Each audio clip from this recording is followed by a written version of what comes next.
All right, hi everybody. Hopefully a quick video today. Just another technique, practice technique that I like to use. I like to use it sometimes in warming up.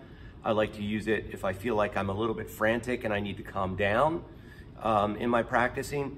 But the technique that I'm using is this, and it's going to assume something, by the way, what I'm doing. I'm sitting next to a piano. My assumption is that you're able to use this if you've got even just a little bit of piano knowledge. You don't have to have ability to play you don't have to be able to play bebop on the piano. If you have one finger that you know where the notes are and can point them out, and you have the ability to have a sustain pedal, that's all you need. Okay, so what am I talking about? I'm talking about striking a chord on the piano with a sustain pedal and then playing over top of it in a rubato way, where you're investigating what your sound sounds like inside the chord. I'm gonna do a C minor 7. And again, I'll just use one finger, but I'm pressing the sustain pedal down with my foot.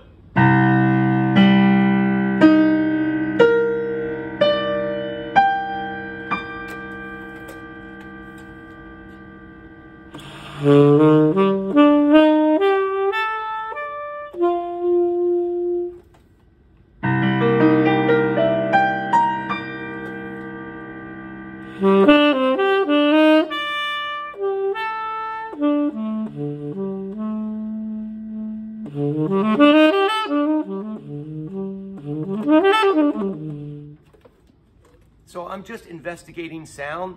I'm thinking melody.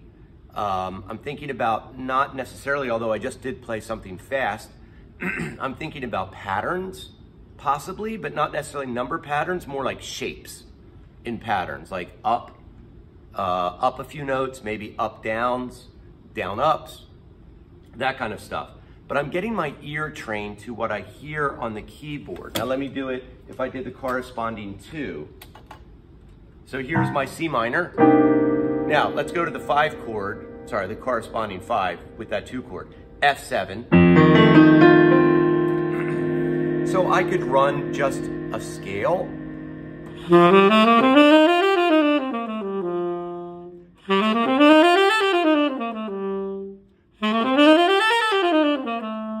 I could do that kind of pattern.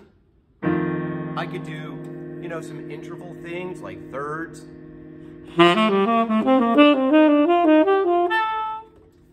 I could do larger intervals, like just random large things.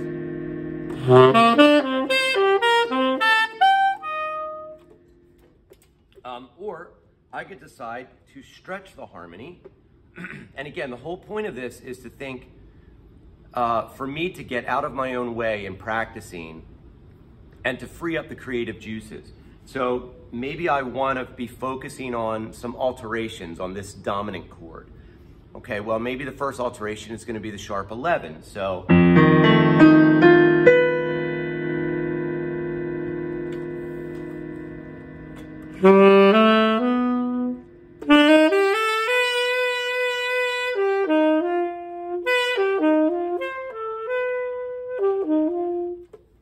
now I'm just going to be playing that and playing it and playing it so that it gets in my ear, and now it becomes part of what I hear or could possibly hear when I hear that chord. So again, the goal of this is to take your sound and put it inside the chord. And it's okay if you're actually trying to work certain sounds in. Like, let me go a little bit more dense with this 5 chord. So I did the sharp 11. Let me do something more like an altered sound. So sharp 9, flat 9, sharp 5.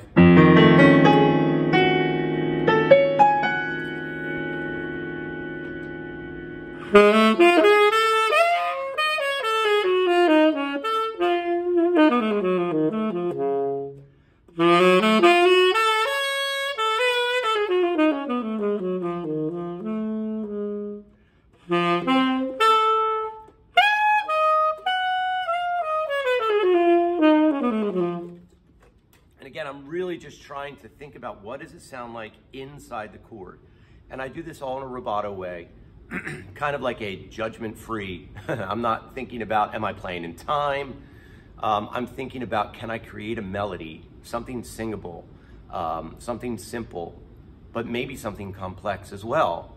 Totally creative, but I'm hearing a sound within a sound so that I now can tie those sounds together when I go to improvise in real time. Sustain pedal, piano skills. So the piano skills, again, if you have one finger and know where the keys are, and you can realize the chords with the sustain pedal, you're on your way.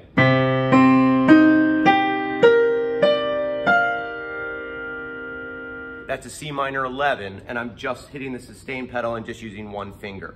And then when that wears out, when that sound dies out, hit it again and play over it. I'm gonna be honest with you, an acoustic piano works better on this, but any piano with a sustain pedal is gonna be great. All right, so sustain pedal, piano striking chords, playing over them, great practice technique.